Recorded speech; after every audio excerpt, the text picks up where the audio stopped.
चंद्र ग्रहण में सबसे पहले सूर्य ग्रहण। तो पहले कॉन्सेप्ट इसका देखें, सूर्य ग्रहण कैसे होता है।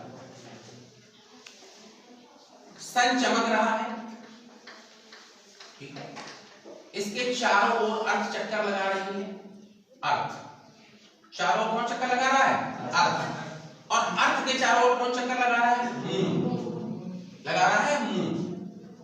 तो जब सूर्य और पृथ्वी के बीच में चंद्रमा आ जाता है, ठीक, जब सन और अर्थ के बीच में मून आ जाता है, ये ऑर्बिट है मून की, मून आ जाता है और मून की छाया अर्थ पर पड़ने लगती है, और अर्थ के जिस भाग से सन नहीं दिखाई देता है उसको क्या बोलते हैं, सूर्य ग्रहण बोलते हैं। अब बात आती है कि इसको ग्रहण कैसे बोल सकते हैं, भाई वो तो एक नेचुरल चीज है, भाई सन चमक रहा है, उसके बीच में अचानक कोई चीज आएगी तो हमको दिखेगी, तो हम उसमें परेशान क्यों, ठीक है। जैसे मैम फोन देख रहे हैं, अचानक कोई सामने आके खड़ा हो जाए तो ग्रहण नहीं कह सकते। लेकिन अगर कोई ऐसी चीज आ जाए जो इनविजिबल हो और हमको वो चीज ना दिख रही हो और वो अचानक आप लोगों के सामने आ जाए, तो हम ये भी नहीं समझ पाएंगे क्या सामने आया, और वो चीज भी दिखनी बंद हो जाएगी जिसको हम देख रहे हैं, तो एक डर और भय का माहौल बनेगा। तो उसको क्या बोलते हैं, एंशिएंट पीरियड में, पुराने समय में ऐसे ही होता है। इन सब चीजों को हमारे शास्त्रों में थोड़ा सा इस तरीके से बताया भी गया है, डर और भय का माहौल बनता था, तो उसको बोलते थे ग्रहण पड़ना। अब देखो यहीं पे देखिए आपका कंसेप्ट भी क्लियर हो गया, यानी सूर्य और पृथ्वी के बीच में चंद्रमा आया, लेकिन उस दिन क्या है, अमावस्या है, यानी उस दिन चंद्रमा दिख नहीं रहा है। तो जब चंद्रमा दिख ही नहीं रहा है और वो अचानक सन के सामने आने लगा और सन कटने लगा, बंद होने लगा, तो उस पोजीशन को क्या बोलते हैं, सूर्य ग्रहण बोलते हैं। तो सूर्य ग्रहण हमेशा कब पड़ेगा, जब सूर्य और पृथ्वी के बीच में चंद्रमा आएगा, लेकिन दिन कौन सा होगा, अमावस्या का दिन। समझ गए कि नहीं समझ गए, तो उसको बोलते हैं सूर्य ग्रहण। अब इसको नोट भी कर लो, लेकिन जब सूर्य और चंद्रमा के बीच में, सॉरी, सूर्य और पृथ्वी के बीच में, जब सूर्य और पृथ्वी के बीच में चंद्रमा आ जाता है, जब सूर्य और पृथ्वी के बीच में चंद्रमा आ जाता है, सूर्य और पृथ्वी के बीच में चंद्रमा आ जाता है, सूर्य और पृथ्वी के बीच में चंद्रमा आ जाता है, और सूर्य को ढक लेता है, और सूर्य को ढकने लगता है, इस तरह से ले लो, और सूर्य को ढकने लगता है, सूर्य को ढकने लगता है, अमावस्या का दिन होता है, और अमावस्या का दिन होता है, अमावस्या का दिन होता है, इसे सूर्य ग्रहण कहते हैं, इसे सूर्य ग्रहण कहते हैं। अमावस्या का दिन होता है, इसे सूर्य ग्रहण कहते हैं, इसे सूर्य ग्रहण कहते हैं। इतनी बात समझ में आई? तो सूर्य ग्रहण पूरी तरीके से समझ में आ गया, ये कंसेप्ट समझ में आ गया, ठीक है। इस तरह से सूर्य ग्रहण होगा, अमावस्या होगी और दोनों के बीच में क्या आ जाएगा, मून आ जाएगा, ठीक। अब लिखिए चंद्र ग्रहण, लिखेंगे चंद्र ग्रहण, ठीक है, चंद्र ग्रहण, चंद्र ग्रहण लिखिए चंद्र ग्रहण। अब इसको पहले समझिए, यहां क्या होता है भाई, यहां क्या होता है, सूर्य और चंद्रमा के बीच में पृथ्वी आ जाती है, सूर्य और चंद्रमा के बीच में क्या आ गई, पृथ्वी। लेकिन कंडीशन ये, पृथ्वी आएगी तो पृथ्वी की छाया किस पर पड़ेगी, चंद्रमा पर। भाई ये चमक रहा है, लाइट तो सीधी चलती है, तो जब ये बीच में पृथ्वी आने लगेगी तो ये धीरे धीरे करके चंद्रमा कटने लगेगा, और एक वक्त ऐसा जाएगा पूरा बंद हो जाएगा, फिर धीरे धीरे खुलने लगेगा। यही तो होता है ग्रहण में, यही तो होता है ग्रहण में, जहां से फुल ग्रहण दिखता है वहां से यही कंडीशन होती है। कभी कभी अपने यहां से भी दिखा है, एक दो बार अपने यहां से भी, जो अभी हाल में दिखा था, थोड़े दिन पहले सूर्य ग्रहण पूरा दिखा था, ठीक है। और एक अभी ग्रहण में और कुछ चीजें भी बताएंगे। तो ऐसी सिचुएशन में जब पृथ्वी की छाया चंद्रमा पर पड़ेगी और चंद्रमा दिखना बंद होने लगेगा, तो उसको बोलते हैं चंद्र ग्रहण। तो चंद्र ग्रहण कब होगा, जब सूर्य और चंद्रमा के बीच में क्या आएगी, पृथ्वी। अब सुनिए, लेकिन चंद्रमा के साथ तो एक बड़ी अजीब सी कंडीशन है, चंद्रमा तो रोज थोड़ा थोड़ा कम होता है और रोज थोड़ा थोड़ा बढ़ता है। दो पक्ष होते हैं ना, कृष्ण पक्ष और शुक्ल पक्ष, तो जब शुक्ल पक्ष चल रहा होता है वो रोज थोड़ा थोड़ा बढ़ रहा होता है, फिर फुल मून होता है, और जब कृष्ण पक्ष चलता है तो रोज थोड़ा थोड़ा कम हो रहा होता है, फिर अमावस्या होती है। यही तो जानते हो आप लोग, आप समझना इस बात को। जब भी चंद्र ग्रहण होगा तो हमेशा फुल मून होगा, पूर्णमासी होगा, हमेशा। यानी चंद्र ग्रहण हमेशा कब होगा, पूर्णमासी होगा। सूर्य ग्रहण हमेशा कब होगा, अमावस्या। क्लियर, नोट करो इसको। देखिए चंद्र ग्रहण, देखिए जब सूर्य और चंद्रमा के बीच में पृथ्वी आ जाती है, जब सूर्य और चंद्रमा के बीच में पृथ्वी आ जाती है, जब सूर्य और चंद्रमा के बीच में पृथ्वी आ जाती है और पृथ्वी की छाया चंद्रमा पर पड़ने लगती है, और पृथ्वी की छाया चंद्रमा पर पड़ने लगती है, पृथ्वी की छाया चंद्रमा पर पड़ने लगती है, तो चंद्रमा धीरे धीरे ढकने लगता है, तो चंद्रमा धीरे धीरे ढकने लगता है। इस घटना को चंद्र ग्रहण कहते हैं। चंद्रमा धीरे धीरे ढकने लगता है, इस घटना को चंद्र ग्रहण कहते हैं। चंद्रमा धीरे धीरे ढकने लगता है, इस घटना को चंद्र ग्रहण कहते हैं, चंद्र ग्रहण कहते हैं। ये हमेशा पूर्णमासी को होता है, ये कंपल्सरी हमेशा पूर्णमासी को होता है, ये हमेशा पूर्णमासी को होता है। कोई डाउट? ठीक है। 1 कैलेंडर ईयर में मैक्सिमम, 1 कैलेंडर ईयर में मैक्सिमम, एक कैलेंडर ईयर में अधिकतम, 1 कैलेंडर ईयर में मैक्सिमम, 1 कैलेंडर ईयर में मैक्सिमम अधिकतम 7 बार 7 टाइम्स, 1 कैलेंडर ईयर में मैक्सिमम अधिकतम 7 बार ग्रहण पड़ सकते हैं, 7 बार ग्रहण हो सकते हैं। सूर्य ग्रहण और चंद्र ग्रहण मिला के 7 बार हो सकते हैं, 7 बार ग्रहण पड़ सकते हैं, 7 टाइम 7 बार ग्रहण पड़ सकते हैं। लिखिए 2 बार सूर्य ग्रहण, 2 बार सूर्य ग्रहण, नहीं माफ करिएगा, इसको थोड़ा सही करिए। सूर्य ग्रहण की घटना कम से कम 2 बार और अधिकतम 5 बार हो सकती है। सूर्य ग्रहण की घटना कम से कम 2 बार और अधिकतम 5 बार हो सकती है। सूर्य ग्रहण की घटना कम से कम 2 बार और अधिकतम 5 बार हो सकती है, अधिकतम 5 बार हो सकती है। ठीक है। लास्ट ईयर ऐसा हुआ है, ठीक है, पूरे 7 ग्रहण पड़े हैं, पूरे के पूरे कितने, पता नहीं कितने सालों बाद पूरे के पूरे ग्रहण पड़े हैं। पेपर में कुछ लोग अजीब सी बातें भी निकालते हैं, वो भी बात हो सकती सही हो। उसमें निकला कि जब जब कभी ऐसा होता है तब तक बड़ी प्रलय की स्थिति पैदा होती है। तो बोल रहे थे कि चूंकि इस बार 7 ग्रहण पूरे पड़ रहे हैं एक साल में, 1 कैलेंडर ईयर में, इसलिए जो है ये कोरोना और दुनियादारी जो है पूरा फैला हुआ है। तो कहने को कोई भी चीज कहीं से भी लिंक की जा सकती है। हम साइंस पढ़ा रहे हैं आपको, ज्योग्राफी पढ़ा रहे हैं आपको, हम ये बात नहीं कहेंगे, लेकिन ऐसा मैंने पढ़ा था कि ऐसा निकला था, ठीक है, निकलता है, तमाम चीजें हैं। अब उसका भी अपनी कोई कुछ तो मतलब कुछ ना कुछ चीजें तो ऑथेंटिक होंगी। लोग फ्यूचर के बारे में बता देते हैं भाई कि ऐसा होने वाला है, वैसा होने वाला है, तो होगा, कुछ गणनाएं होती होंगी। आगे हम लोग पढ़ते हैं, किसी चीज को डिनाई नहीं करना चाहिए, सिरे से खारिज नहीं करना चाहिए। आगे हम लोग पढ़ते हैं। तो ये हो गया आपका सूर्य ग्रहण और चंद्र ग्रहण, ठीक है, कितनी बार होता है ये मैंने आपको बता दिया। ठीक, इसी में एक घटना और होती है, उसको और बता दें। आप लोगों ने शायद सुना होगा डायमंड रिंग बनती है, कितने लोग जानते हैं? अच्छा, 1-2 लोग जानते हैं डायमंड रिंग। तो जो नहीं जानते वो समझ लें, वो अपने आप सबने देखी होगी, बस जानते नहीं, तो उसको हम थोड़ा सा बता दे रहे हैं। जब पूर्ण सूर्य ग्रहण होता है, पूर्ण रूप से पूरा सूरज बंद हो जाए, ढक गया, लेकिन जब सूर्य बंद होता है तो चंद्रमा उसको पूरा ऊपर से ढकता है, किनारे से रोशनी निकलती रहती है, ठीक है। फिर जब धीरे से वो खुलता है, रिंग 2 बार बनती है, जब लास्ट बार बंद हो रहा होगा तब बनेगी, और जब दूसरी सबसे शुरुआत हुई खुलने की तब बनेगी। समझना इस बात को, ठीक है, कैसे बनेगी देखिए, इसको समझना। जैसे ये क्या है, सन है, चमक रहा है, इसके ऊपर चंद्रमा आ रहा है, तो जैसे जैसे ऐसे आना शुरू करेगा, ऐसे आना शुरू करेगा, ऐसे आना शुरू करेगा, ऐसे आना शुरू करेगा, ऐसे आता आता जब अंत में जरा सा बचेगा तो प्रकाश यहाँ से ऐसे ऐसे निकल रहा होगा बड़ी तेजी से, पूरा ढक गया ये, तो ये क्या बनी, रिंग बनी कि नहीं बनी, ठीक। और फिर एक वक्त आएगा ये पूरा ढक लेगा, बंद हो गया। अब जब इधर से खुल रहा हो ऐसे, तो यहां से फिर क्या बनेगी, समझ गए कि नहीं बने? तो एक बार इधर से ढकते समय लास्ट में, उधर से फिर खुलते समय, तो एक बार इधर एक बार इधर, ठीक है, इस तरीके से रिंग बनती है।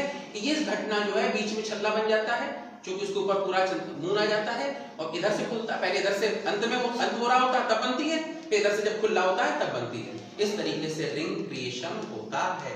तो डायमंड रिंग घटना कहां पर होती है, सूर्य ग्रहण के समय होती, चंद्र ग्रहण में भी है, लेकिन चंद्रमा चूंकि इतना ब्राइट नहीं है, इतनी तेजी से नहीं चमकता, तो वो रिंग बनने वाली बात नहीं कहेंगे। क्योंकि डायमंड एक बहुत तेजी से साइन करता है, तो इसलिए ये घटना किसमें होती है, सूर्य ग्रहण में होती है। ये बात भी समझ में आई कि नहीं है? ठीक, इसको लिखाने की जरूरत तो है नहीं, याद बना रहेगा। लड़कियों तो वैसे भी याद रहेगा, रिंग की बात होगी। हाँ ठीक है, रिंग ऑफ फायर बिल्कुल सही। आगे नेक्स्ट पॉइंट, बेटियों को हमारे देश में एंशिएंट पीरियड से लेके अब तक सोना बहुत पसंद किया जाता है। गोल्ड को हमारे यहाँ कहा जाता है कि भारत सोने की चिड़िया थी, सुना है ना? तो भारत सोने की चिड़िया थी, इस पर थोड़ा सा टिप्पणी करना चाहेंगे। हमारे यहाँ सोना कभी नहीं होता था, आज भी नहीं होता है, और इंडिया में जो सोना होता है वो मुंह चढ़ाने के बराबर है। उसको समझ लो कैसे। दुनिया में जो सोना होता है वो क्रिस्टल के फॉर्म में होता है, और हमारे यहाँ जो सोना होता है क्रिस्टल में नर्व के फॉर्म में होता है। किस फॉर्म में होता है? नर्व के फॉर्म में। जैसे बहुत बड़ा क्रिस्टल निकला, उसमें नर्व के फॉर्म में सोना है, तो सोना बहुत नर्व के बराबर होता है हमारे यहाँ। ठीक है, अब आप सोचिए उस क्रिस्टल को निकाला, पूरा प्रोसेस किया, सब कुछ किया, और सोना उसमें निकला थोड़ा ही सा, तो पता चला खर्चा ज्यादा आ गया, चीज कम निकली। तो हमारे यहाँ जो गोल्ड होता है वो कम। और गोल्ड कहाँ होता है? What is the indicator of gold?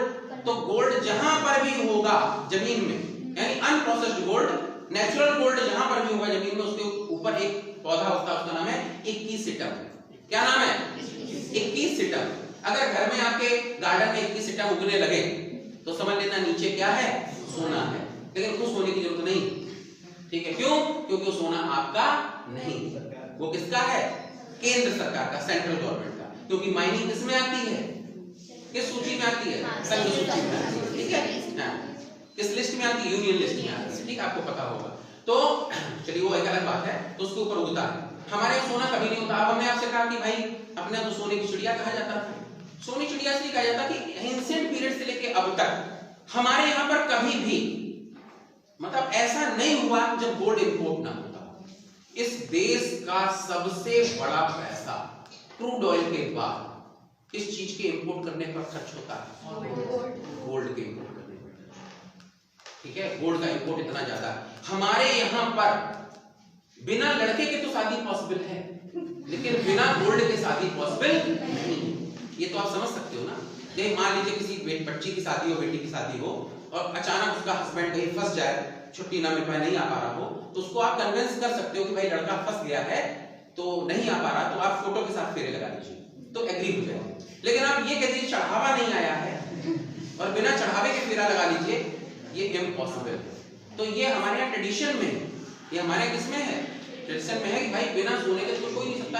एक सर्टेन इतना चीज तो आनी है और उसके बाद होना है। ये हमारे यहाँ जो गोल्ड के प्रति हमारे यहाँ पर जो रुझान है, फीमेल का जो प्यार है, उसकी वजह से हमारे यहाँ सोना बहुत है। लेकिन एक समस्या है, सोना फिजिकली रूप में तो बहुत है, घरों में तो बहुत है, लेकिन स्ट्रॉन्ग रूम में नहीं, स्ट्रॉन्ग रूम में नहीं, ये प्रॉब्लम। ठीक, अभी एक योजना चलाई है मोदी जी ने, गोल्ड डीमोनेटाइजेशन, पता है आपको?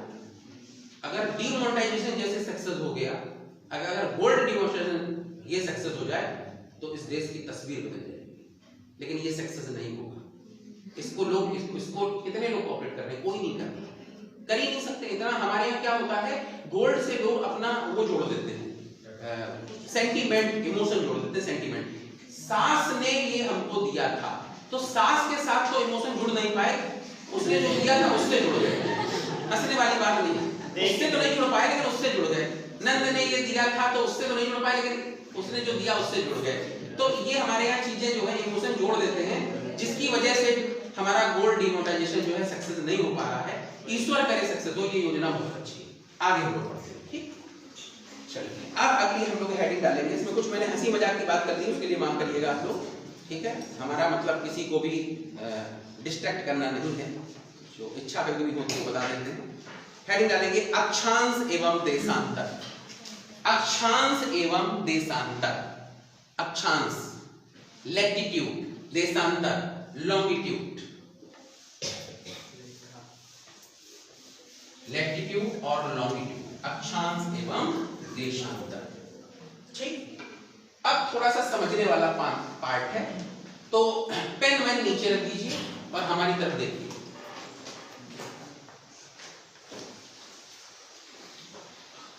पहले हेडिंग डालेंगे अक्षांश। क्या डालेंगे? अक्षांश। लैटिट्यूड,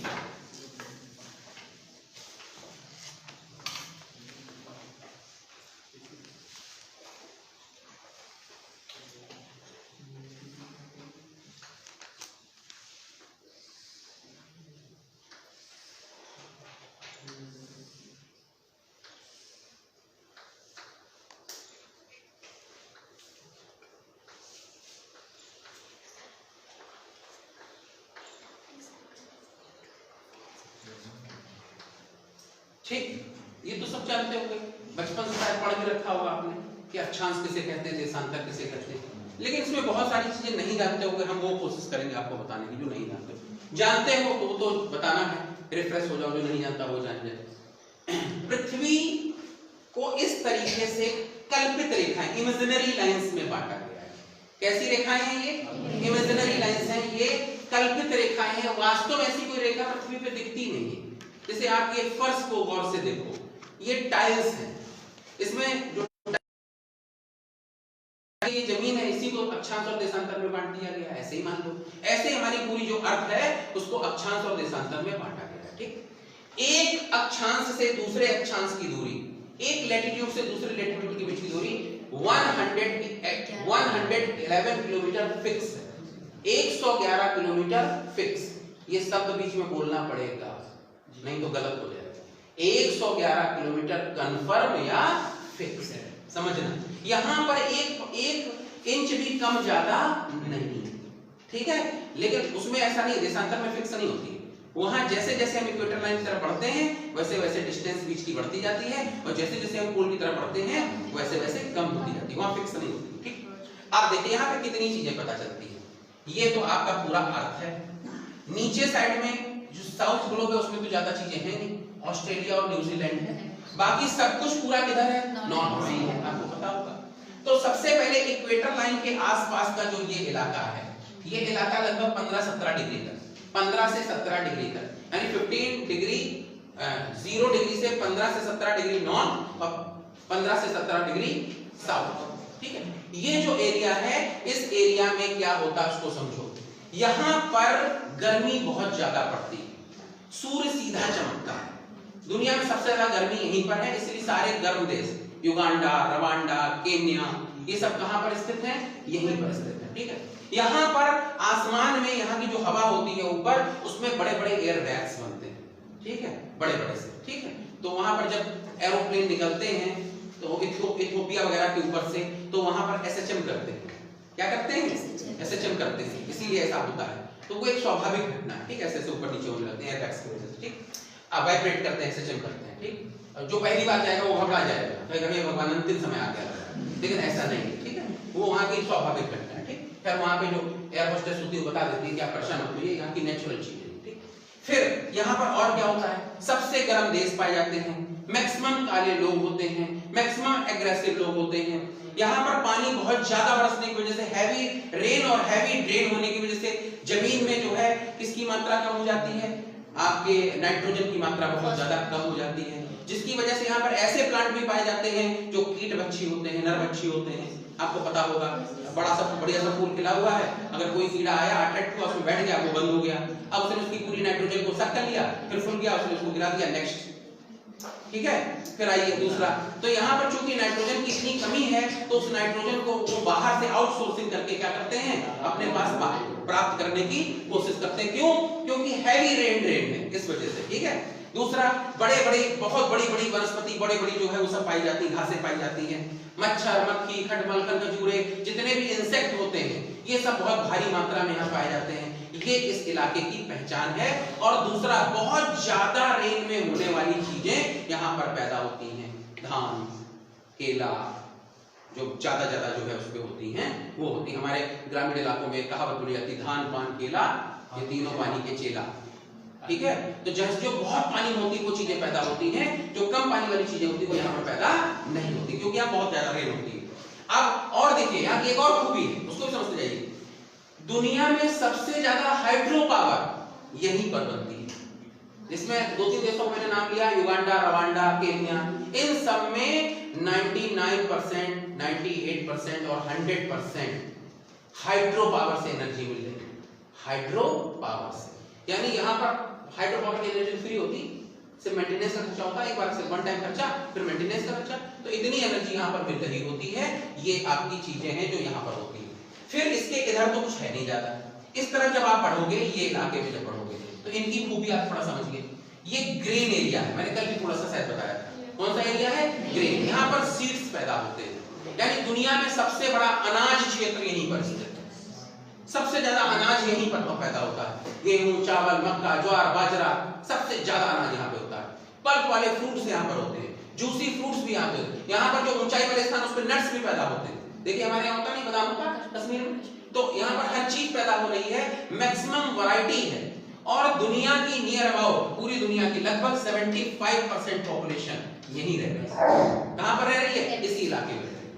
ठीक है, यहाँ पर सब कुछ है, यहाँ पे सब सो है, जानवर भी सो है, मतलब वो बेवजह बदतमीजी नहीं करेंगे आपसे, आप छेड़ोगे तो मारेंगे। सांप कीड़े मकोड़े बेवजह आपके पास नहीं आते हैं, आप छेड़ोगे कुछ करोगे तो आपको काट लेंगे। मेरी बात को समझिए। इंसान भी बड़ा आराम से रहता है, वो जब आप उनके साथ कुछ खुराफात करेंगे तो वो आपको तुरंत जवाब देंगे, अदरवाइज वो इस तरीके से आपके ऊपर अटैक नहीं करते, चाहे वो जानवर हो, चाहे इंसान हो, चाहे वनस्पति हो, चाहे कोई भी हो। इस तरह का यहाँ पर पूरा कल्चर है, पूरा ये सिस्टम पाया जाता है। मैक्सिमम ग्रेन, फल, फ्रूट सब कुछ यहाँ पाया जाता है। ठीक, मैक्सिमम वैरायटी यहाँ पर इस तरह है। और दुनिया में सबसे ज्यादा वैरायटी का खाना इंडिया में खाया जाता है। ठीक है, इससे ज्यादा कहीं नहीं खाया जाता पूरी दुनिया में। जैसे मिठाई खाने का कल्चर कहीं नहीं है, वो हमारे यहाँ पे। तो इतना दुनिया में आपको अच्छा कहीं नहीं मिलेगा। आप दुनिया बाहर घूमने तो जा सकते हो, एंजॉय करने, लेकिन वहां खाने से पेट नहीं भरता। खाना उसी दिन, पेट उसी दिन भरता है जब आप घूमने जाते हो हफ्ते भर के लिए, 5 दिन के लिए, जब आप दोबारा अपने घर पे आते हो और जब थाली मां सजा के देती है ना, वो पेट जो भरता है वो कहीं नहीं भरता, क्योंकि दुनिया में इस तरह का फूड कहीं बनता ही नहीं है जो हमारे घर में बनता है। ठीक है, ये ध्यान रखिएगा। आगे बढ़ते हैं हम लोग। फिर ये इलाका है, ये जो इलाका है ये 60 डिग्री के ऊपर का इलाका है, 60 डिग्री से ऊपर का। ये मंगोलिया के ऊपर का इलाका है। ठीक है, मंगोलिया, चाइना से ऊपर मंगोलिया और उधर का इलाका है। यहां पर वर्ष भर अपने आप नेचुरल रूप से एसी टेम्परेचर रहता है। ठीक, ठंड में बहुत ज्यादा ठंडक हो जाती है, गर्मी में भी एसी टेम्परेचर रहता है। यहां पर गर्मी नहीं पड़ती। ठीक, यहाँ के वनस्पति बहुत सॉफ्ट है, यहाँ पर जूसी फ्रूट्स पाए जाते हैं, यहाँ के लोग लेस फूड और हाई ड्रिंक करते हैं। ठीक है, दुनिया में सबसे ज्यादा शराब कहाँ पी जाती है? रसिया। ठीक है, दुनिया में सबसे ज्यादा शराब वहीं पी जाती है। उसकी मजबूरी है उनकी पीना, क्योंकि वहां पर इतनी कूलिंग है, इतना ठंडक है कि बिना शराब के सरवाइव करना मुश्किल है। क्योंकि वाइन जो होता है वो ब्लड स्टिमुलेटर होता है।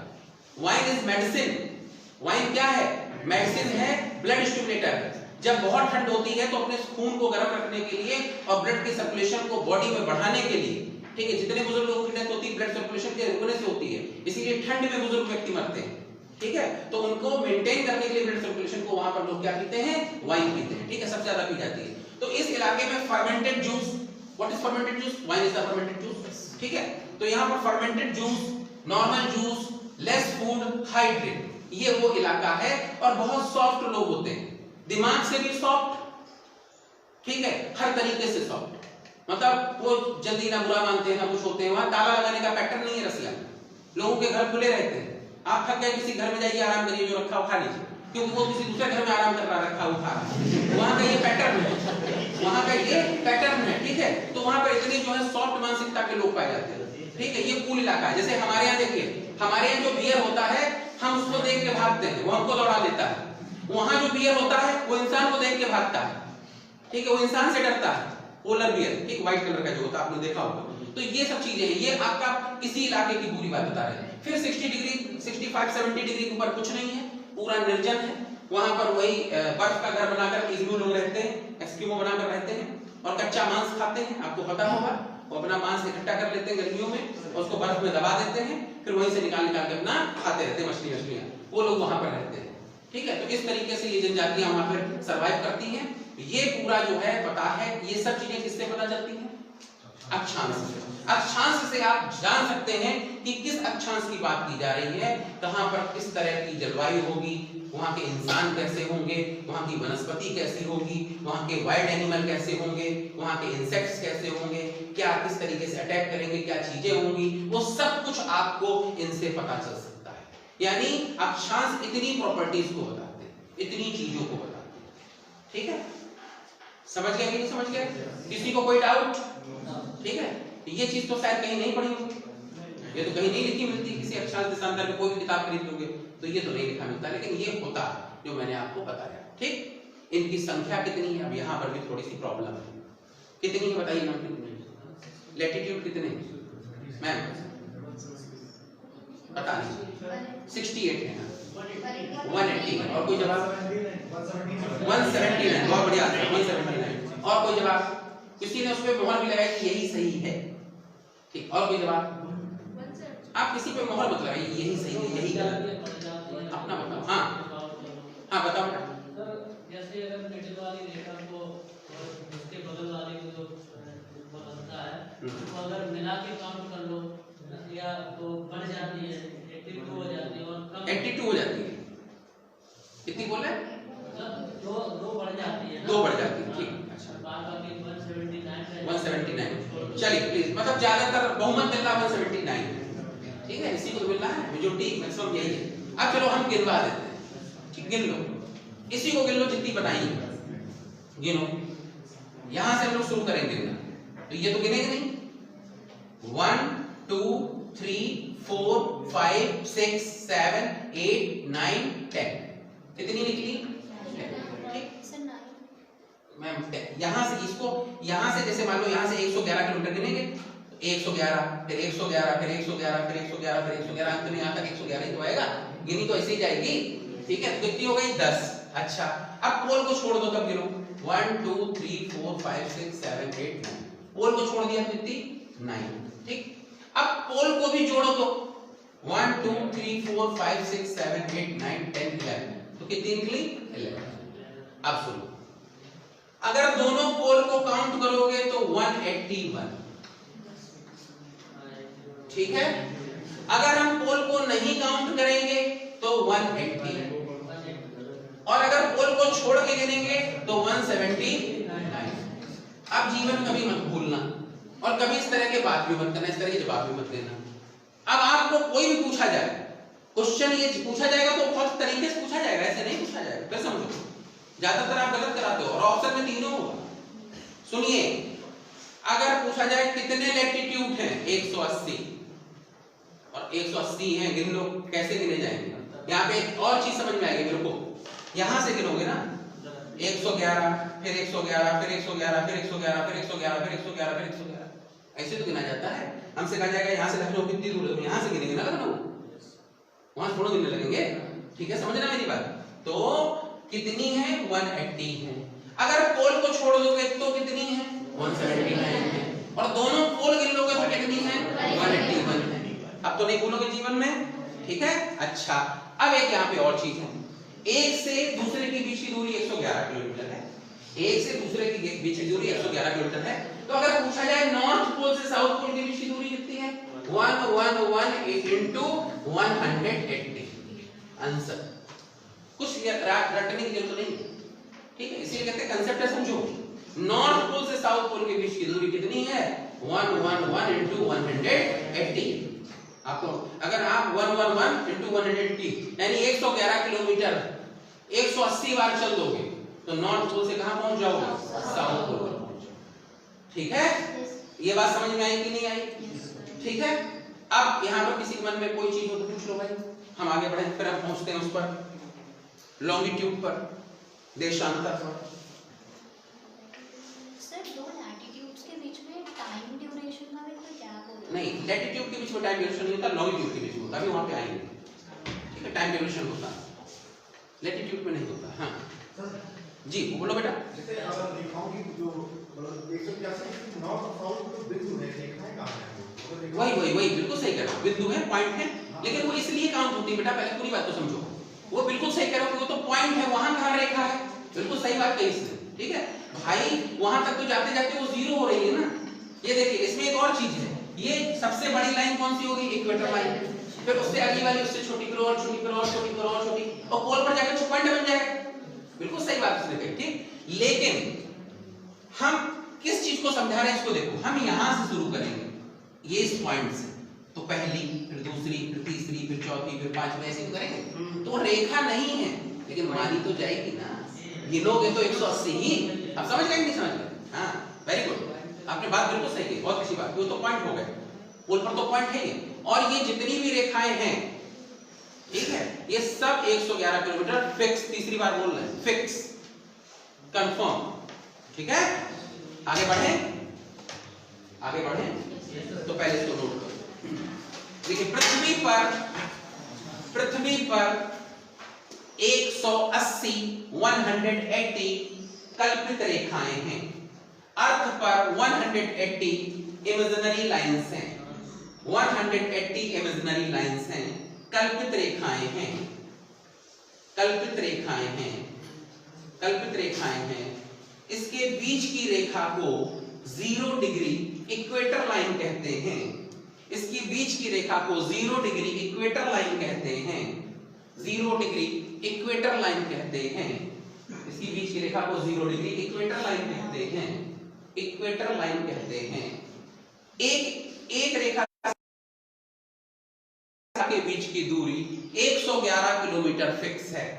एक रेखा से, एक लाइन से दूसरे लाइन के बीच की दूरी, एक रेखा से दूसरे रेखा के बीच की दूरी 111 किलोमीटर, 111 किलोमीटर फिक्स है, 111 किलोमीटर फिक्स है, 111 किलोमीटर फिक्स है, 11 किलोमीटर फिक्स है। ठीक है, तो इनकी संख्या कितनी है? 180। कितनी फिक्स है? 111 किलोमीटर, एक से दूसरे के बीच की दूरी फिक्स है। ठीक, बाकी जो प्रॉपर्टीज लिखाई वो तो लिखाऊंगा नहीं, क्योंकि वो तो बहुत सारी हैं, तो अगर लिखाऊंगा तो फिर 90 मिनट में प्रॉपर्टी हो पाएगी, तो वो तो आपको याद भी रहेगी कि कहाँ पे पानी ज्यादा बरसता है। अच्छा, 60 डिग्री के ऊपर पानी नहीं बरसता है, ये भी ध्यान रखना भाई। जहाँ गर्मी नहीं होगी वहाँ पानी कैसे बरसेगा? बहुत नेचुरल चीज आप समझ सकते हो। जैसे मान लीजिए पामीर का पठार है, लद्दाख है, पानी क्यों नहीं बरसता? सर बहुत हाइट पर है वो, वहाँ कूलिंग बहुत है, तो अगर पानी बरस ही नहीं सकता, अगर मान लीजिए थोड़ा बहुत मॉइस्चर वहां तक पहुंच गया तो वो जमकर बैठ जाएगा, रेन कैसे हो सकती है वहां पर? तो इसीलिए हाई हाइट पर, हाई लैंड पर कभी रेन नहीं होती, बहुत ज्यादा ऊंचाई पर पानी नहीं बरसता। जो पानी वहां पहुंचता है वो बर्फ बन बन के अपने आप बैठता रहता है। इसीलिए पहाड़ों पर बर्फ हमेशा क्या रहती है? क्रिएट रहती है, ऑल टाइम हमेशा बनी रहती है। ठीक है, बहुत ज्यादा ऊंचाई पर अगर आप जाओगे तो आप माउंटेनियर्स जाते हैं तो वहाँ ऑक्सीजन सिलेंडर लेके जाते हैं, हमने शायद बताया था। लेकिन वहां पर क्या है? वहां पर सिर्फ इसलिए सांस नहीं ले पाते कि ऑक्सीजन नहीं है। नहीं, ऑक्सीजन है, उस ऑक्सीजन में लुब्रिकेंट नहीं है, नमी नहीं है। अगर मॉइस्चर नहीं हो तो आप सांस नहीं ले सकते। सांस लेने के लिए तो हीलियम हो या मॉइस्चर हो। ठीक है, मॉइस्चर जितना ज्यादा होगा आप उतनी अच्छी तरीके से स्मूथली सांस लेते हैं। एक अच्छा और क्वेश्चन है, मन में सोचो जरा, हम सब यहाँ बैठे हैं, सर्वाइव कर रहे हैं, जिंदा आराम से सांस ले रहे हैं, किसी कोई प्रॉब्लम तो है नहीं। ठीक, तो जब आदमी कोई मतलब बहुत ज्यादा सिक हो जाता है, बहुत ज्यादा बीमार है, तो ऐसे उसको ऑक्सीजन सिलेंडर क्यों लगाया जाता है? आप अगर बगल उसके बैठते हो, आप तो सांस ऐसे ले रहे हो, आपको तो कोई दिक्कत नहीं, तो उसको क्यों मास्क लगाया जाता है ऑक्सीजन मास्क? बताओ साहब, इसका जवाब दो, अच्छा जवाब देना, सोच समझ के। जरूरी नहीं कि हर चीज बोलो, लेकिन बोलो तो बहुत सोच के बोलो। कोई बताएगा? Anyone person? सोचो सोचो सर। हाँ हाँ, हमको बताओ, बगल वाले से बता रहे हैं, हमको बताओ। आउटर हीट होती है, आउटर एटमॉस्फेयर हीट होती है, और वो जो मास्क कभी लगा के देखा, वो क्या ठंडा होता है? नहीं, वो नमी नहीं होती, हीलियम होती। अभी बताया मैंने। हाँ बताओ बेटा, बताओ बताओ, अच्छी बात। ऑक्सीजन के साथ हीलियम की मात्रा भी मिलाई जाती है, तो अपेक्षाकृत हल्की होती है, स्मूथली अंदर जाती है, कुछ हद तक सही। और बताओ वहाँ पे ऑक्सीजन का प्रेशर ज़्यादा हो जाता है और हीलियम का कम हो जाता है ना, तो ऑक्सीजन का सिलेंडर ले जाते हैं, उसमें ऑक्सीजन और हीलियम की मात्रा है ना, जो हीलियम 4% होती है, ऑक्सीजन 96% होती है, तो वो ऑक्सीजन के लिए जरूरी होती है, इसलिए वो सिलेंडर ले जाना पड़ता है। जब आप प्रॉपर कोई नहीं दे पाया, सिलेंडर ले जाना पड़ता है। अब देखो यही बस, देखो मैं आपको फिर बता देता हूँ, इस कानपुर के अंदर हमें लगता है 80 लाख तो जनसंख्या होगी कानपुर, हैं? 40 लाख? ये डेटा आप 1990-95 वाला बता रहे हो, माफ करना बेटा, जो भी बच्चा बोल रहा है उसे माफ करना। ठीक, अब इतनी नहीं है बेटा, अब बहुत पॉपुलेशन बढ़ चुकी है। एक्चुअली कानपुर की पर्सनल पॉपुलेशन नहीं।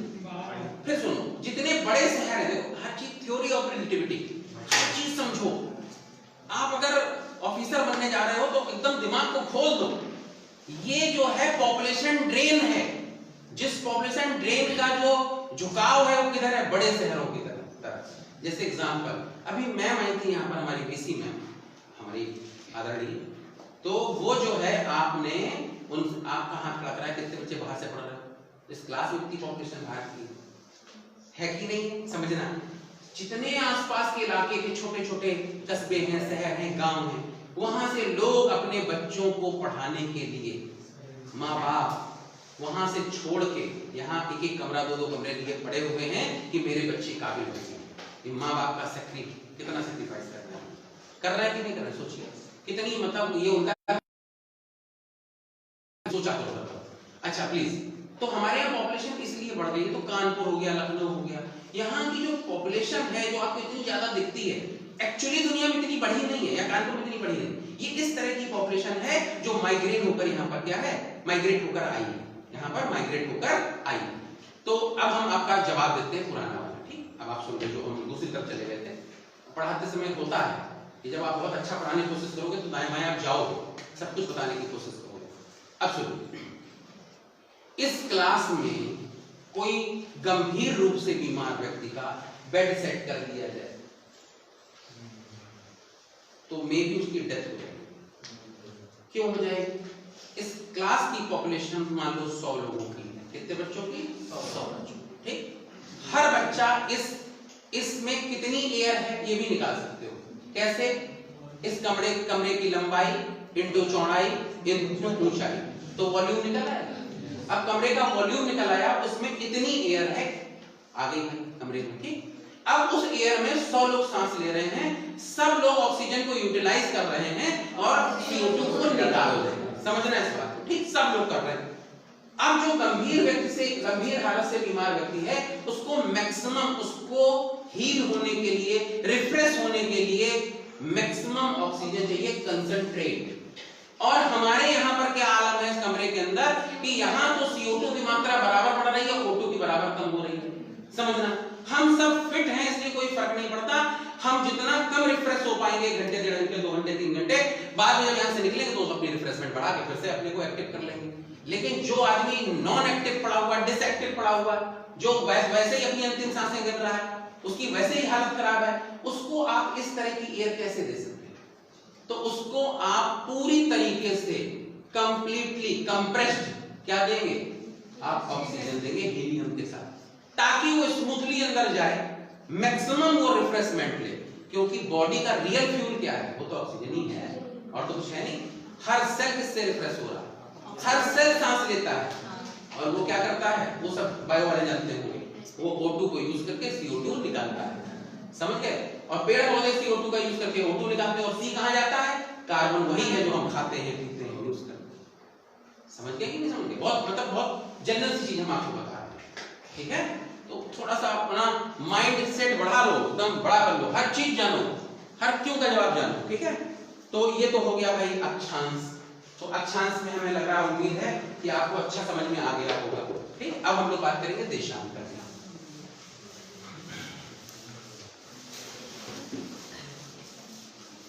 देशांतर, लॉन्गिट्यूड,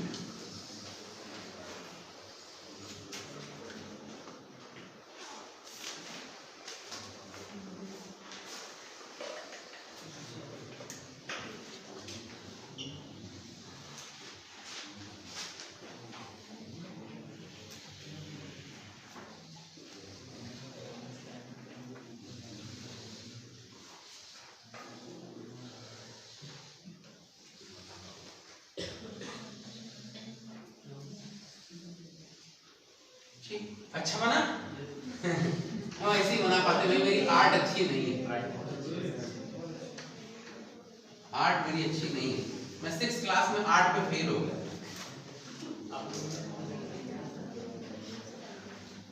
मेरे क्वेश्चन आया था कि प्लेट में रखे हुए केले बनाओ, तो 6th क्लास प्लेट में रखे हुए केले बनाने, CMS लखनऊ में मैं पढ़ता था।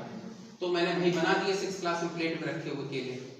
तो पूरे क्लास में आर्ट में मैं ही फेल था, और तो कोई आर्ट में फेल होता नहीं। वो मैम भी बड़ी वैसी थी, उन्होंने फेल कर भी दिया। रवि मैम थी, मैं उनको भूल नहीं सकता, उनका नाम था रवि मिश्रा। तो उन्होंने फेल कर दिया। मेरी मम्मी ऑफिसर थी, तो वो जब सैटरडे के शाम को आई तो उन्होंने देखा कि मैं तो आर्ट में फेल हूँ। बाकी मैं मैथ्स में और बाकी चीज़ों में तो कुछ दिक्कत होती नहीं। तो मैम, मेरी मम्मी जो है मंडे को गई, बोली आपने जबरदस्ती लड़कियों को फेल किया। तो मैम ने कहा कि आप मेरे साथ आइए, ले गई, जहाँ जिस डेस्क पे वो बैठती थी उन्होंने ऐसे ऐसे करके सब कॉपी निकाली, बोले आप जो है इसमें बताइए किसको कितने नंबर मिलने चाहिए, ऐसे ऐसे दिखाती जा रही थी। मम्मी जाने ठीक नंबर दिए। अब एक कॉपी नाम पीछे होता था, नाम किधर होता था, तो उसको दिखाया, बोले ये बहुत गंदा बना है, बोले यही आपके लड़के की कॉपी है, यही आपके बेटे की जो है कॉपी है, तो बोले इसलिए फेल किया है। तो खैर फाइनल की बात है तो ग्रेस से पास कर दिए गए, ग्रेस दे दिया गया कि चलो ठीक है। 8 का मामला, 15 नंबर दिए गए थे 50 में से, तो जो है और थोड़े से बढ़ा दिए गए तो पास हो गए। तो 8 मेरी अच्छी नहीं, इसलिए मैं एक्सक्यूज पहले ही दे दिया कि अगर यहाँ पर हम कुछ बनाते हैं, पृथ्वी थोड़ी टेढ़ी बन जाती है तो आप अपनी सीधी बना लेना भाई, हमसे सीधी बनती नहीं, ठीक। तो हर व्यक्ति, इस भगवान ने हर किसी में कुछ ना कुछ कमी दी है, कोई परफेक्ट नहीं है, क्योंकि अगर व्यक्ति परफेक्ट हो गया तो भगवान हो जाएगा, ठीक है। तो हम परफेक्ट तो कोई हो नहीं सकता। चलिए आगे बढ़ते हैं हम लोग, ठीक। तो हम अच्छा पढ़ा देंगे, आपको समझा देंगे, बाकी बना आप अच्छा हो। अच्छा जी, हाँ कोई भी टिप्पणी कर रहा हो ठीक है, हम कमेंट को भी कॉम्प्लीमेंट ले लेते हैं, ठीक है। आगे बढ़ते हैं लोग, ठीक। देखिए वहां पर था 180 डिग्री बेटा, ठीक। बीच में जो थोड़ा रिफ्रेश करना जरूरी होता है कि नहीं होता है, ये भी एजुकेशन का एक पार्ट है। इनकी संख्या कितनी है 360, देशांतर कितने हैं 360, ठीक। और जो मैम आपने भी बीच में बोला था कि वो सर टाइम का कुछ रहता है, तो टाइम यहीं से होता है, ठीक। अब देखिए इसके बीच में एक लाइन हमसे ड्रॉ करेंगे, इसको बोलते हैं इक्वेटर लाइन, भूमध्य रेखा, 0 डिग्री, बस एक ही बनाएंगे, ठीक है। अब देखिए ये दोनों एक्सिस हैं, यानी पृथ्वी इस एक्सिस पर ऐसे घूम रही है, ग्लोब तो देखिए होगा, ऐसे घूम रही है, थोड़ा सा झुक के घूम रही है, 90 डिग्री नॉर्थ 90 डिग्री साउथ, ठीक। संख्या इन लाइन, तो ये 360 फिक्स होगी। अब देखिए यहां पर इक्वेटर लाइन पर इनके बीच की दूरी मैक्सिमम होगी, ये कितनी होगी 111.34 किलोमीटर, यानी इक्वेटर लाइन पर इनके बीच की दूरी कितनी होगी 111.34 किलोमीटर होगी, यानी 111 किलोमीटर से थोड़ी सी ज्यादा, लेकिन ये सिर्फ इक्वेटर लाइन पर होगी। अगर एग्जाम में आपसे पूछा जाएगा कि एक देशांतर से दूसरे देशांतर के बीच की दूरी कितनी है, तो आप क्या लिखोगे 111 किलोमीटर, 111 किलोमीटर आप लिखोगे 111 किलोमीटर, लेकिन इक्वेटर लाइन पर कितनी है 111.34 किलोमीटर, ठीक। आप आते हैं पोल पर, ये कितनी हो जाती है 0। जैसे जैसे हम पोल पर बढ़ते जाते हैं वैसे वैसे इनकी दूरी कम होती जाती है। यहाँ बच्चियां मेरी बैठी हुई हैं, तो शायद कोई ऊन का गुल्ला बनाया हो आपने, बनाया हो शायद कभी, पहले जमाने में पुराने समय में स्वेटर वेटर बुनने का एक चलन हुआ करता था, तो आपने जब गुल्ला बनाया हो तो उसमें ऐसे ऐसे लपेटते हैं उसको, ऊन को, तो बीच में तो वो सब इधर उधर होती है, लेकिन ऊपर में जब आती है तो उसको क्रॉस करती है, करती कि नहीं करती है, यानी वहां पर आकर वो 0 हो जाती है, उसके बीच की दूरी क्या हो जाती है 0 हो जाती है, ठीक है। इसी तरीके से यहाँ पर पोल पर इनके बीच की दूरी 0 हो जाती है, और ये थोड़ी सी जियोड के आकार की है, ये तो आपको पता होगा, थोड़ी सी जियोड के आकार की है, ये इसकी खूबी है। अब इससे क्या चीजें पता चलती हैं, तो इससे सिर्फ और सिर्फ एक ही चीज पता चलती है, यहां पर ऐसा कोई फंक्शन नहीं जो हम आपको बताएं, लेकिन इससे जो होता है वो हम आपको बताते हैं, ठीक। इस तरह देखिए, एक देशांतर से दूसरे देशांतर तक पृथ्वी को घूमने में 4 मिनट लगते हैं। कितने मिनट 4 मिनट। अब देखो पृथ्वी को एक देशांतर से दूसरे देशांतर तक घूमने में कितना समय 4 मिनट, ठीक। इसलिए 15 देशांतर घूमने में कितना समय लगेगा 60 मिनट लगेगा कि नहीं लगेगा। इसको हम क्या लिख सकते हैं 1 आवर, 1 घंटा, 60 मिनट लगते हैं यानी 1 घंटा लगता है। तो 15 देशांतर घूमने में 1 घंटा, तो सर 360 देशांतर घूमने में कितना 24 घंटा, 24 आवर। इतनी बात समझ में आई कि नहीं। इससे ये पता चलता है, सुनो, पृथ्वी को हमारे यहाँ पर टाइम को 24 पार्ट में क्यों डिवाइड किया गया, यानी समय को 24 कालखंडों में क्यों डिवाइड किया गया। आपसे कोई कहे भैया 30 बजा लो, 45 मिनट का कर लो, कुछ और कर लो, नहीं, इसलिए किया गया है कि एक देशांतर से दूसरे देशांतर घूमने में कितने मिनट 4 मिनट, ठीक। इसलिए 15 देशांतर घूमने में कितना 60 मिनट, इसलिए 360 देशांतर घूमने में कितना 24 घंटे। इसलिए 24 बजते हैं, 24 घंटे होते हैं। पहली चीज समझ में आई। अब देखिए एक देशांतर से दूसरे देशांतर के बीच की दूरी 111 किलोमीटर, यानी पृथ्वी 111 किलोमीटर पर 4 मिनट के स्पीड से घूम रही है। ठीक है, तो अगर पृथ्वी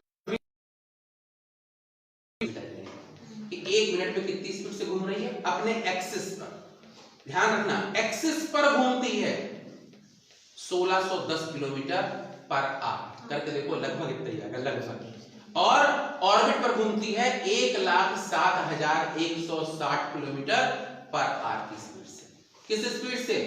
1,07,160 1,07,160 किलोमीटर पर आवर की स्पीड से ऑर्बिट पर, और एक्सिस पर कैसे घूम रही है? 1610, यानी 111 किलोमीटर पर 4 मिनट।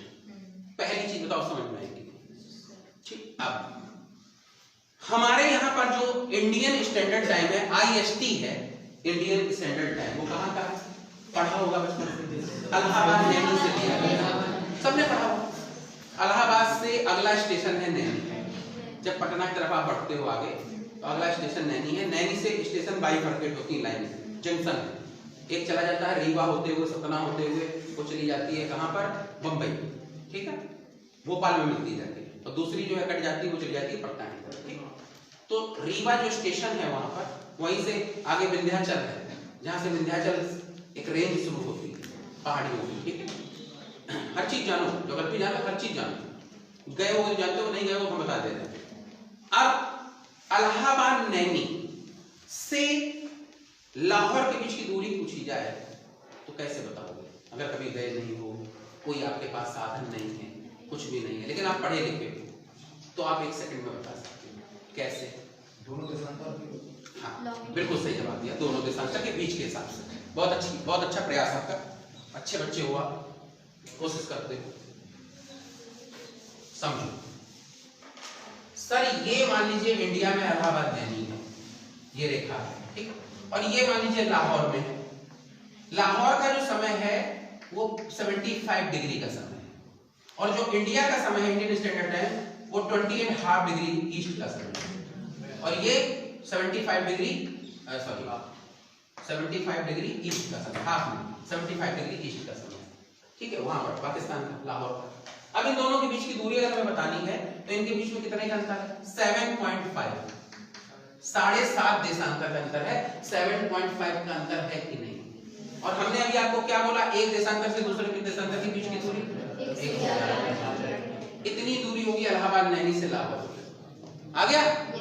इतनी दूरी होगी इलाहाबाद नैनी से लाहौर की। अब आप लोगों ने नाम सुना होगा लंदन का, सुना है? ब्रिटेन ने पूरी दुनिया पे राज किया, पूरा वर्ल्ड उनकी कॉलोनी थी। कहा जाता था उनका सूरज कभी अस्त नहीं होता।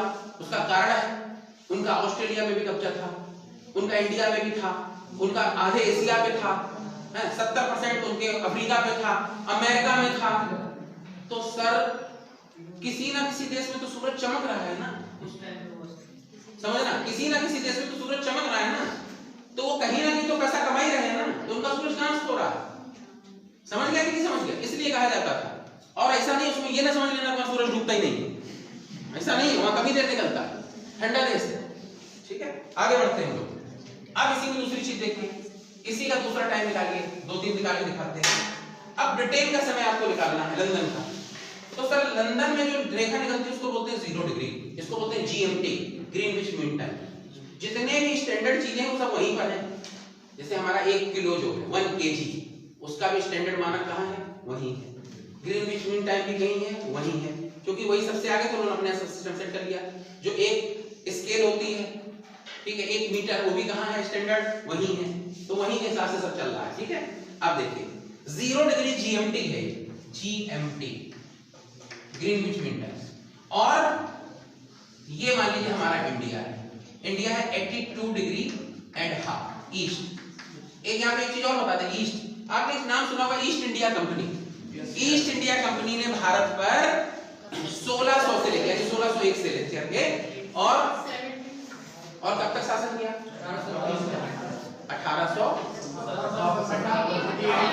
1857 तक किया। बिल्कुल सही जवाब, 1857 तक किया। 1857 तक किया, उसके बाद फिर ब्रिटेन ने डायरेक्ट किया, ठीक है। ईस्ट इंडिया कंपनी ने यहीं तक किया था। बहुत लोग कंफ्यूज रहते हैं, वो सोचते हैं कि नहीं 15 अगस्त 1947 तक किया, ऐसा नहीं किया। हमारे यहाँ से 82.5 डिग्री ईस्ट है, वो हमारे यहाँ से ईस्ट क्यों लगता है पहले इसको समझो, इसीलिए हमने बात में बात बोली।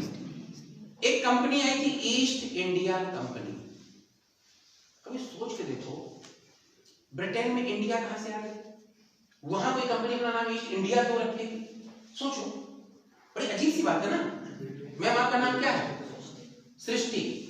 अब आपका नाम होना चाहिए वो क्या बोलते हैं रेचल, रेचल होना चाहिए। तो जब आपके माँ बाप को नाम ही नहीं पता था कि रेचल क्या होता है, तो वो कैसे रख सकते थे? अब इस तरह के नाम कहाँ रखे जाते हैं? वो आपके यूरोपियन कंट्रीज में रखे जाते हैं। मतलब समझना, मैं ये इसलिए बता रहा हूँ, इस बात को समझने की कोशिश करिएगा कि जिस जगह पर जैसा माहौल होता है, जैसा सराउंडिंग होता है, वैसे तो नाम रखे जाते हैं। मेरा नाम अतुल कुमार है, समझना, आपका नाम सृष्टि है, तो इस तरह के नाम सबके लगभग ऐसे नाम होंगे। अब किसी का कुछ अजीब सा नाम नहीं होगा। हमने रखा अपने बड़े वाले बेटे का अजीब सा नाम, उसका नाम मैंने रखा जॉय, घर का नाम प्यार से उसको जॉय बोलते हैं, ठीक है, तो रख दिया ऐसे, अच्छा लगा तो मैंने रख दिया, हमने उसको जॉय, आप सब उसको जॉय कहते हैं, लेकिन उसका जो रियल नेम है वो जतिन, वो एक अलग है, ठीक है। तो अब मेरी बात को समझना, ईस्ट इंडिया कंपनी वहां कैसे आ गई, तो उसको समझो। ब्रिटेन से भारत ईस्ट में था, ब्रिटेन से भारत किसमें था? ईस्ट में, इसलिए ईस्ट। कंपनी जो आई वो इंडिया आई, तो इसलिए इंडिया, और कंपनी, इसलिए नाम पड़ा था ईस्ट इंडिया कंपनी। जब वही कंपनी कहीं और गई होगी तो उसका दूसरा नाम होगा, ऐसे नामकरण हुआ, ठीक है। आप देखो आगे हम लोग अपने पॉइंट पे आते हैं, हर चीज जानते जाओ। तो ये 0 डिग्री, ये 82.5 डिग्री, और मैंने आपको क्या बोला, यहां से यहां के बीच की दूरी बताओ, तो आप ये बैठ के बता दो 82.5 into 111, इतनी दूरी है लंदन की, कहां से? इंडिया से नहीं, इंडिया तो बहुत बड़ा है बेटा, इंडिया तो बहुत बड़ा है, ठीक है। गुजरात से अलग होगी और कलकत्ता से अलग होगी, ठीक है, लेकिन इलाहाबाद नैनी से कितनी होगी? इतनी होगी। हाँ पूछो बेटा। अभी एक है लेकिन 2 होने जा रहे हैं, आपको पता नहीं है? हम बताते हैं। अभी इंडिया में एक ही स्टैंडर्ड टाइम है इलाहाबाद नैनी का, बहुत जल्द 2 होने वाले। टीसीएस के पास है ये, कोई एक बच्चा बैठा था कह रहा था हम टीसीएस में हैं, सॉरी इन्फोसिस में, या कोई टीसीएस में बता रहा था बच्चा, उस वाले में अच्छा हाँ वो बोल रहे थे, माफ करिए, वो बोल रहे थे नौकरी छोड़ दिया, माफ करिए, हम समझ नहीं पाए, इतने लोग बोलते हैं कि ध्यान से उतर जाता है, तो वो बोल रहे थे कि हम उसमें से छोड़ गए जो, तो उनके पास इसका वो है, वर्क है, बहुत जल्द ही इंडिया में भी 2 स्टैंडर्ड टाइम होंगे। अब ये जो चक्कर है उसको पहले मैं समझाता हूँ, इसका कॉन्सेप्ट समझाता हूँ। इतनी बात समझ में आ गई कि नहीं आ गई? आप किसी के बीच की दूरी निकाल सकते हैं, अगर दूरी दी है तो टाइम निकाल सकते हैं, अगर टाइम दिया है, दूरी दी है, तो आप ये निकाल सकते हैं कितने अक्षांश कितने देशांतर दूर है, ये निकाल सकते हैं। तो मैथ है, कोई कुछ निकाल लो, समझ गए नहीं? अब इसका कॉन्सेप्ट समझाते हैं। अब आपने एक चीज देखी होगी, दुनिया के हर देश में एक अलग समय होता है, ठीक। जैसे मैं 2 साल पहले काठमांडू गया घूमने, दीपावली सॉरी होली में कभी भी कानपुर में नहीं करता हूँ भाई, हमारे पास समय नहीं रहता है, साल भर लोग जम के मेहनत करते हैं, पढ़ाते हैं। मतलब आप ये मान लीजिए कि हम 10 घंटे तो रोज पढ़ाते हैं आराम से, 3 घंटे तो आपके यहाँ पढ़ा के जाते हैं, अब इस क्लास उसमें चले जाते हैं, उससे इसमें आ जाते हैं, ठीक। और जब यहाँ नहीं ले रहे होंगे क्लास कहीं और ले रहे होंगे, अपने प्लेस पे ले रहे होंगे क्लास, तो क्लास को हम बराबर लेते हैं, बिना पढ़ाई काम चल नहीं सकता हमारा, हैबिट में, ठीक है, हैबिट बन गई। हमसे कोई कहते बड़ा चौराहा चले जाओ तो हम थक जाते हैं, लेकिन हम डे क्लास भी लेते हैं और नाइट क्लास भी लेते हैं। बड़ी अजीब सी बात लगेगी आपको, जब एग्जाम पास आता है तो हम लोग नाइट क्लास लेते, रात 10 से सुबह 5, पूरे दिन लड़कियों को कंबाइन करके पढ़ाया, सुबह 10 से शाम 5, और फिर पूरी रात लड़कों को कंबाइन करके पढ़ाया, रात 10 से सुबह 5। समझ लो 5 क्लास 6 क्लास अगर हमने इस तरह की ले ली, अंत में पूरा रिवीजन हो गया, फिर जब क्वेश्चन आता तो मजा आ जाता है एकदम, बच्चों रिजल्ट निकलते हैं, ठीक है। तो आखिर हम लोगों की धरोहर है वो रिजल्ट। आपके सिलेक्शन से सिर्फ 2 लोग खुश होते हैं, ना पड़ोसी खुश होता है, ना रिश्तेदार खुश होता है, वो ऊपर से तो बधाई देते हैं, अंदर ही अंदर बेचारे भगवान जाने, सिर्फ 2 खुश होते हैं, एक आपके माँ बाप जिनको असली खुशी होती है, और दूसरा आपका टीचर जो आपको पढ़ाता हो, जो आपको पढ़ाता हो। अगर आप सेलेक्ट हो गए तो मैं सेलेक्ट हो रहा हूं, अगर इसमें से 10 पीसेस बनेंगे, 20 पीसेस बनेंगे, तो मैं 20 बार पीसेस बनूंगा, 10 IAS बनेंगे तो मैं 10 बार IAS बनूंगा, क्योंकि मैं आपका क्या हूं, टीचर हूं, समझना। तो खुशी सिर्फ 2 ही होती है, बाकी हमें तो नहीं लगता किसी तीसरे को होती होगी। खैर छोड़ो उस बात को, अब हम अपने पॉइंट पे आते हैं। इस कॉन्सेप्ट को समझो आखिर ये हो क्यों रहा है। काठमांडू गए घूमने, तो वहां और यहाँ के टाइम में 15 मिनट का अंतर था। पाकिस्तान नाम कभी गए हैं, नाम कभी जाएंगे सोचते हैं, ठीक, पता नहीं जाएंगे वापस आएंगे तो इसलिए हम कभी सोचते भी नहीं भाई पाकिस्तान चले जाएं। लेकिन हाँ और जगह कंबोडिया गए, ठीक है, दूसरी जगह गए और देशों में काफी है। सबसे अच्छा लगा आपका रसिया गए, बहुत अच्छा देश है। तो कहने का मतलब आप इसको समझने की कोशिश करिएगा। यूरोपियन कंट्रीज अभी नहीं गए, ठीक, नहीं गए, अभी कभी मौका नहीं मिला, थोड़े महंगे भी ज्यादा हैं, तो सोचते हैं क्यों इतना पैसा खर्च किया जाए, थोड़े यूरोपियन कंट्रीज ज्यादा नहीं है, ठीक। चलिए आगे बढ़ते हैं हम लोग। लैंग्वेज की प्रॉब्लम अब खत्म हो चुकी है, पहले हुआ करती थी, अब तो गूगल निकल गया, ठीक, हाथ में, तो लैंग्वेज की प्रॉब्लम बिल्कुल नहीं है, तो आप कहीं जाके सर्वाइव कर सकते हो। अच्छा, एक हमारी ये अर्थ है जो इस तरीके से घूम रही है, और ये देशांतर जो हम पढ़ा रहे हैं एक्चुअली ये क्या है इसको समझो, ये सन मैनेजमेंट है। व्हाट इज देशांतर? देशांतर क्या है? देशांतर सिर्फ और सिर्फ क्या है? सन मैनेजमेंट है। सूर्य का मैनेजमेंट किया गया है दुनिया के हर देश में। आप सुनो एक टाइम क्यों नहीं हो सकता, या इंडिया में ही क्यों तमाम तरह की दिक्कतें आती हैं, इसलिए 2 टाइम की बात चल रही है और होने वाला है। बहुत जल्दी आपको 2 टाइम इंडिया के मिलेंगे, ठीक, लेकिन उससे बहुत सारी समस्याएं आ जाएंगी, इसीलिए वो सॉफ्टवेयर तैयार हो रहा था कि समस्याएं ना। अब देखिए क्या होगा, सबसे ज्यादा टाइम कहां पे है? रसिया में 6, ठीक है, यूएस में 4, ठीक है, अभी जहां जितने मैं लिखा दूंगा। अब देखिए जरा प्लीज, हमारे यहां पर एट प्रेजेंट आज की बात कर लो तो लगभग 5:45-6 बजे उजाला हो जाता है। समझना गंभीरता से बात को, क्या हो जाता है? उजाला, यानी सूरज निकला नहीं लेकिन हमें निकलने वाला है, उजाला हो गया। 6-6:15 बजे सूरज की किरणें पृथ्वी पर दिखने लगती है, ठीक है। फिर देखिए पृथ्वी घूम रही, बराबर रोटेट कर रही, दिखने लगती है। फिर घंटे 7-8 बजे प्रॉपर रोशनी हो जाती है, सूरज भी चमकने लगता है। आप नहा में जल चढ़ा सकते हो जाके सूर्य को देख के, ठीक है। फिर और धीरे धीरे बढ़ने लगता है, 8-8:30 तक सूर्य इतनी तेज रोशनी देने लगता है कि आप उसको नहीं देख सकते, ठीक। 9 बजे तो देखना असंभव है, पर तेज, बहुत तेज धूप हो गई, ठीक।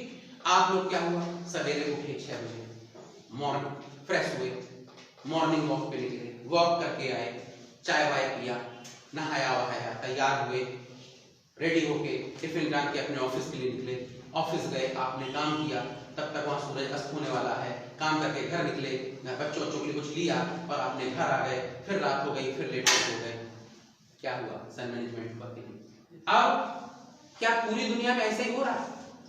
हो तो ऐसे ही रहा है, लेकिन अलग अलग समय पर हो रहा है। कोई किसी देशांतर पे है, कोई किसी देशांतर, कोई जो क्रिया हमारे यहाँ पर मान लो सुबह 6 बजे हो रही है, वही आधे घंटे बाद कहां हो रही है? पाकिस्तान में। वही 1 घंटे बाद कहां हो रही है? अफगानिस्तान में हो रही है। वही 2 घंटे बाद कहां हो रही है? ईरान में हो रही है, ठीक है। और वही जो है कतर में और अरब में 2.5 से 3 घंटे बाद हो रही है, और वही ब्रिटेन में 5.5 घंटे बाद हो रही है। जिस समय शाम के यहाँ 5:30 बजेंगे और आप लोग यहाँ से निकल के बाहर जा रहे होंगे, उस समय कहां पर? ब्रिटेन में दोपहर के 12 बजे, समझना। तो वो हमसे 5.5 घंटे बाद सो के उठे होंगे, 5.5 घंटे बाद फ्रेश हुए होंगे, 5.5 घंटे बाद चाय पी होगी, 5.5 घंटे बाद नहाए धोए होंगे, 5.5 घंटे बाद ऑफिस के लिए निकले होंगे, क्योंकि उनके यहाँ सूरज ही कितने बाद निकल रहा है? 5.5 घंटे बाद। तो पूरी दुनिया में इस मैनेजमेंट को ही कहते हैं सन मैनेजमेंट। और व्हाट इज टाइम? कौन सा टाइम? जिस टाइम के हिसाब से आप काम करते हो वो टाइम क्या है? ओनली सन मैनेजमेंट, और कुछ नहीं।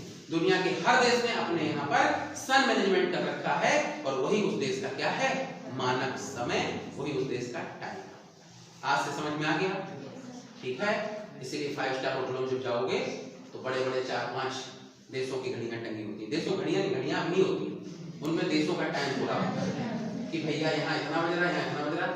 वो क्यों होता है ये भी बता दें, क्यों होता है ये भी समझो। सर इंडिया के छोटे होटलों में जाओगे आप, कन्याकुमारी घूमने, कश्मीर घूमने कहीं जाओगे, तो जो छोटे होटलों में रुकेगे तो वहाँ इंडियंस ही आते हैं, इंडियंस ही रुकते हैं। तो इंडियन का चेक इन चेकआउट 12 बजे या 10 बजे होता है, होटलों का कुछ का 12 कुछ का 10। लेकिन जब विदेशी आएगा तो अपने हिसाब से आएगा, तो उनका चेक इन और उनका चेकआउट टाइम तो उनके हिसाब से बनाओगे ना, नहीं समझे? इसलिए घड़ियां टंगी होती हैं। तो वो पूछता है कि हमारा चेक इन, हमारा रसिया से आएगा तो अपने आएगा पूछेगा मैं कितने बजे चेक इन करूंगा, कितने बजे चेकआउट करूंगा। मान लो 1 घंटे बाद ही चेकआउट लगा है 24 घंटे का, तो कहेगा हम यहाँ बैठे इंतजार कर रहे हैं, 1 घंटे बाद हम यहाँ बैठे होता है। ठीक है, जब घूमने लगोगे, आने जाने लगोगे, फॉरेन जाने लगोगे, तो सब चीजें अपने आप जाने लगोगे। ठीक है, कुछ लोगों को घूमने का शौक होता है, मेरे को है थोड़ा सा, मैं विदेशों में घूमने का थोड़ा ज्यादा शौक है। हाँ, मैं तो इंडिया नहीं घूमता हूँ, अगर समय मिला तो उठा के निकल गए। हमें अच्छा लगता है दुनिया में, देखो कहाँ जा रहे हैं सब लोग, हम कहाँ हैं, दुनिया कहाँ है और हम कहाँ हैं, उस हिसाब से फिर अपना आदमी अपने को चेंज ओवर करता है। तो अब हम लोग देशांतर नोट करेंगे, नोट करिए, ये बना लीजिए भाई, इस फिगर को ड्रॉ कर लीजिए, बना लिया, बड़े छोटे छोटे बनाए आप लोगों ने, चलिए अब भी छोटे ही बनाए रखेंगे, तो पीछे वालों दिखेगा नहीं। देशांतर लिखिए, पृथ्वी को लंबवत हॉरिजॉन्टल इमेजिनरी लाइंस में बांटा गया है, लंबवत बांटा गया है, जिनकी संख्या 360 है, जिनकी संख्या 360 है, जिनकी संख्या 360 है, इसे देशांतर कहते हैं, जिनकी संख्या 360 है, इसे देशांतर कहते हैं, संख्या 360 है, इसे देशांतर कहते हैं, देशांतर कहते हैं, इसे देशांतर कहते हैं, जिनकी संख्या 360 है, इसे देशांतर कहते हैं, देशांतर कहते हैं। ठीक है, एक देशांतर से दूसरे देशांतर तक घूमने में पृथ्वी को 4 मिनट लगते हैं, एक देशांतर से दूसरे देशांतर तक घूमने में पृथ्वी को 4 मिनट लगते हैं, एक देशांतर से दूसरे देशांतर तक घूमने में पृथ्वी को 4 मिनट लगते हैं। इस प्रकार 360 देशांतर घूमने में, इस प्रकार 360 देशांतर घूमने में पृथ्वी को, इस प्रकार 360 देशांतर घूमने में पृथ्वी को, बताओ कितने मिनट लगेंगे? 35 35 70 70 70 140 140 144, कितने लगेंगे? 14,400 मिनट लगेंगे। और इसको अगर 60 से आप डिवाइड कर देंगे तो कितने घंटे आ जाएंगे? 24 आवर आ जाएंगे। इस पॉइंट को नोट कर लो। इसलिए 360 देशांतर घूमने में 24 घंटे लगते हैं, इस इक्वेशन को नोट कर लो। इसलिए 360 देशांतर घूमने में 24 घंटे लगते हैं, 360 देशांतर घूमने में 24 घंटे लगते हैं, 360 देशांतर घूमने में 24 घंटे लगते हैं, 24 आवर लगते हैं। लिखिए, दुनिया के हर देश का स्टैंडर्ड टाइम सन मैनेजमेंट पर निर्भर करता है। दुनिया के हर देश का स्टैंडर्ड टाइम वहां का सन मैनेजमेंट है। दुनिया के हर देश का स्टैंडर्ड टाइम वहां का सन मैनेजमेंट है, वहां का सन मैनेजमेंट है। दुनिया के हर देश का स्टैंडर्ड टाइम वहां का सन मैनेजमेंट है। ठीक है, अब एक पॉइंट और इसमें नोट कर लो, इंपॉर्टेंट आपके। लिखिए, GMT Greenwich mean time 0 degree देशांतर को, GMT Greenwich mean time, GMT Greenwich mean time 0 degree देशांतर को, 0 डिग्री देशांतर को, 0 डिग्री लॉन्गिट्यूड को, 0 डिग्री लॉन्गिट्यूड को देशांतर को, और भारत का मानक समय IST Indian standard time, Bharat का मानक समय IST Indian standard time 82.5 degree east को कहते हैं। IST 82.5 डिग्री ईस्ट को कहते हैं, 82.5 डिग्री ईस्ट को कहते हैं, 82.5 डिग्री ईस्ट को कहते हैं। इतनी बात तुमको समझ में आई कि नहीं आई? ठीक है, ये स्टैंडर्ड टाइम की सब चीजें समझ में आई कि नहीं आई? ठीक, अब एक बात और यहाँ पे समझ लो, फिर इसमें कुछ और पॉइंट्स को लिखा देंगे। एक आपने नाम सुना होगा इंटरनेशनल डेट लाइन, सुना है कि नहीं सुना है? सुना है? इंटरनेशनल डेट लाइन, ये चक्कर क्या है इसको समझने की कोशिश करिएगा। थोड़ा कम लोगों को समझ में आती है, बट आई विल ट्राई, मैं कोशिश करूंगा आपको समझ में आए। इंटरनेशनल डेट लाइन 180 डिग्री देशांतर को कहते हैं। किसको कहते हैं? 180। इस पॉइंट पहले नोट करो, फिर समझाते हैं। देखिए, इंटरनेशनल डेट लाइन 180 डिग्री देशांतर को कहते हैं। इंटरनेशनल डेट लाइन 180 डिग्री देशांतर को कहते हैं, 180 डिग्री देशांतर को कहते हैं। इंटरनेशनल डेट लाइन 180 डिग्री देशांतर को कहते हैं। लिख लिया? अब एक हेडिंग डालेंगे, ठीक है, इंटरनेशनल डेट लाइन, ठीक है, समझ में आया? टाइम कितना हो गया?